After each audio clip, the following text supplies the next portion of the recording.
Hello hi అండి, Varalakshmi part 3 అనమాట.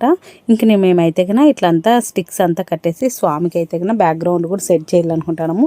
స్వామిని అయితే కన్నా చూస్తాం అనమాట. ఫేస్ పెట్టి ఎలా వస్తుంది, మనకి స్ట్రైట్గా ఉండాలి కదా, అమ్మవారి కన్నా హైట్ కొంచెం పైన ఉండాలి కాబట్టి ఇంకా మేమైతే కన్నా లక్ష్మీదేవికి కూడా శారీ అయితే కన్నా కట్టేసామన్నమాట. ఇంకా కొబ్బరికాయ కానీ పెట్టామన్నమాట. ఎలా వస్తుంది మనకి ఫేస్ అనేది మేము ఫేస్ అయితే కన్నా అది ట్రయల్ చూసి పెడుతున్నాం అనమాట. మళ్ళీ బ్యాక్గ్రౌండ్ అయితే కన్నా పూలు అంతా సెట్ చేయాలనుకుంటున్నాము. ఇవంతా సూది దారంతో గుచ్చిండేటివి అండి. అలా అయితేనే మనకు ఉంటాయి, సాగిపోకుండా అనమాట. ఇంకా సైడ్లో వేసాం కదా, ఇవి కూడా నేను ఆల్రెడీ చెప్పాను, మనం కొబ్బరి వాటర్ తాగి పైపులను అయితే కట్ చేసి సగానికి సగంగా ఇట్లా సెట్ చేసామని. ఇంకా ఫైనల్గా అయితే అమ్మవారు అయితే కానీ ఇలా ఉందనమాట. స్వామి అమ్మవారు నాకైతే కానీ బాగా నచ్చింది. నేను అయితే కానీ ఒక 3 days ముందే తెచ్చుకున్న స్వామిని. పాతదైతే ఉంది, అది నాకు ఎందుకు అంత నచ్చలేదు, మళ్ళీ కొత్తది తెచ్చి సెట్ చేసిండేది. ఇంకా వాయినాలు అయితే కానీ మా పాప అయితే కానీ సిద్ధం చేస్తుందనమాట. నేనైతే కానీ 5 మందికే ఇచ్చానండి, మిగతా అంతా నెక్స్ట్ పార్లర్